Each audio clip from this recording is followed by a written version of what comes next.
जहारा का बुरा वक्त शुरू होने वाला है। मीर नुमान, जहारा और रज़ा बातें कर रहे थे कमरे में। वो इस बात से बिल्कुल अनजान थे कि फ़िज़ा बाहर खड़ी सारी बातें सुन रही है।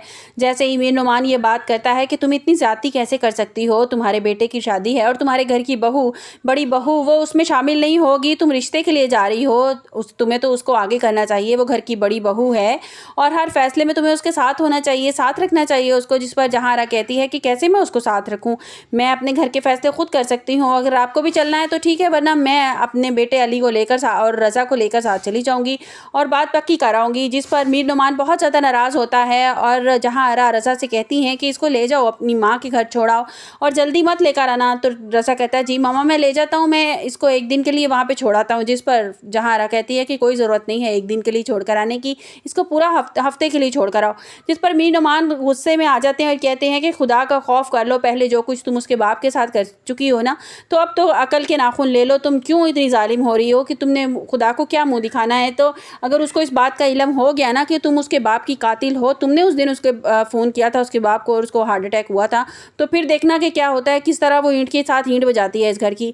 यही सुनना था कि फ़िज़ा के तो पैरों तले से ज़मीन निकल जाती है, वो आगे बढ़ती है और जहारा को गुस्से में देखती है और कहती है कि आप मेरी माँ बाप की कातिल हैं, आपने मुझसे इतना बड़ा सच छुपाया और आप सब लोगों ने, आप रज़ा आप तो मेरे शौहर है ना, आपको मुझे ये बात बतानी चाहिए थी कि मेरे बाप की कातिल है ये औरत, जिसके घर में मैं रह रही हूँ और मैं इस घर में एक मिनट भी नहीं रहूँगी। रज़ा आप तुम्हें फ़ैसला करना होगा, या मैं या तुम्हारी माँ। जिस पर रज़ा परेशान हो जाता है और कहता है कि फ़िज़ा ये क्या बात कर रही हो, ये मैंने तुम्हारी भलाई के लिए किया ना, मैं नहीं चाहता था कि तुम्हें ये बात पता चले और घर का माहौल ख़राब हो। तो फ़िज़ा कहती है मुझ पर एक ना एक दिन तो ये सारा राज खुलना ही था ना, मुझे पता चलना ही था, तो तुमने मुझसे क्यों छुपा के रखा।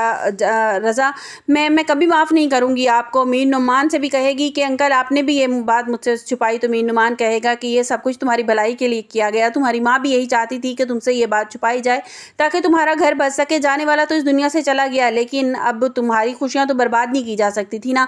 जिस पर फ़िज़ा रज़ा के सामने खड़ी हो जाती है और कहती है कि रज़ा, आज के आज अभी के अभी तुम्हें फ़ैसला करना होगा, या तो तुम्हारी माँ या मैं। तुम्हें अगर मेरे साथ रहना है ना तो अभी इस घर से जाना होगा, वरना तुम मुझे तलाक दे के इस घर से निकाल सकते हो। तो जहारा गुस्से में कहेगी कि क्यों इतना अकड़ रही हो, मेरा इसमें कोई कसूर नहीं था, और अगर तुम चाहती हो कि रज़ा तुम्हें तलाक दे दे तो तलाक के पेपर भी तुम्हारे घर पहुंच जाएंगे और निकल जाओ यहाँ से। जिस पर मीर नुमान कहेगा कि क्या बात कर रही हो, मैं ऐसा हरगिज़ नहीं होने दूंगा। रज़ा अगर ये चाहती है कि तुम इसके साथ जाओ तो मैं इस हक में हूँ कि तुम इसके साथ यहाँ से चली जाओ, तो चले जाओ। जिस पर जहारा गुस्से में कहेगी कि तुम मेरा साथ देने के बजाय इस लड़की का साथ दे रहे हो, कल दिन आई की लड़की की अहमियत तुम्हारी नज़र में ज़्यादा हो गई है, अपने बीवी की नहीं है। तो मीर नुमान कहता है कि वो बीवी जिसने सारी ज़िंदगी मुझे पूछा नहीं, मेरी हर वक्त बेइज्जती की है और मैं थक गया हूँ इस बेइज्जती की वजह से, और जो तुमने किया ना, अब भुगतने का वक्त आ गया जहारा, अब तुम्हें भुगतना पड़ेगा। जब तुम्हारा बेटा इस दुनिया से इस घर से जाएगा ना, फिर तुम्हें अंदाज़ा होगा कि अपनों को खोने का दुख क्या होता है। फ़िज़ा ने तो अपने बाप को खो दिया, वो तो इस दुनिया से चला गया, अब तुम्हें पता चलेगा। तो मीर नुमान रज़ा से कहेगा कि जाओ यहाँ से, मैं तुम्हारे साथ हूँ। जिस पर जहारा कहेगी कि ठीक है, अगर ये इस घर से जाता है ना तो मैं इसको सारी प्रॉपर्टी से आग कर दूंगी, इसको कुछ भी नहीं मिलेगा। तो मीर नुमान कहेगा कि ये तुम्हारी भूल है कि सारी प्रॉपर्टी अब भी तुम्हारे कब्जे में है, बहुत जल्द तुम्हें इस बात का भी अंदाज़ा हो जाएगा। जिस पर जहारा गुस्से में कहेगी कि क्या बात कर रहे हो, क्या किया तुमने। जिस पर मीर नुमान मुस्कुरा देगा और कहेगा कि फ़िज़ा, अगर रज़ा को तुम साथ लेके जाना चाहती हो तो रज़ा इसके साथ चला जाओ।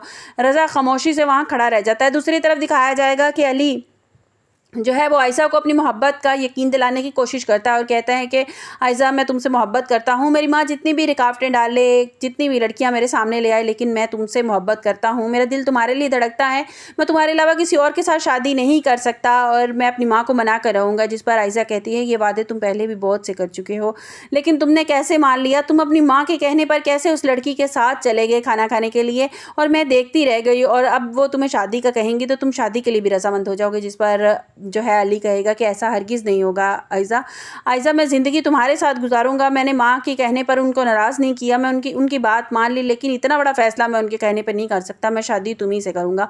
जिस पर जो है वो फ़िज़ा अपने कमरे में जाती है और सामान पैक करना शुरू कर देती है। रज़ा उसे समझाता है, उसे रोकता है, कहता है कि फ़िज़ा ये गलती मत करो, खुदा के लिए सब कुछ धर्म भरम हो जाएगा, खुदा के लिए मत करो, मेरी तरफ देखो, माफ़ कर दो, सब कुछ भुला दो। जिस पर फ़िज़ा कहती है कि इतना आसान नहीं है, तुम्हारा बाप नहीं मरा ना रज़ा, इसलिए इसलिए तुम्हें इस बात की अहमियत का अंदाज़ा नहीं है कि बाप को खोने का दर्द क्या होता है। मैं इस घर में 1 मिनट भी नहीं रुक सकती, मैं यहाँ से चली जाऊँगी रज़ा, मैं यहाँ से चली जाऊँगी।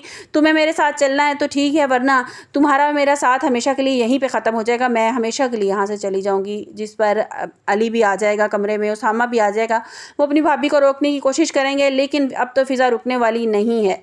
अब देखना ये है कि क्या रज़ा वाक़ई ही अपनी माँ के साथ चला जाएगा या फ़िज़ा को अकेले ही घर छोड़ के जाना पड़ेगा। आपको मेरी वीडियो कैसी लगी कमेंट्स बॉक्स में अपनी कीमती राय का इज़हार ज़रूर कीजिएगा। मिलते हैं एक नए वीडियो के साथ। अपना बहुत सा ख्याल रखिएगा। अल्लाह हाफ़िज़।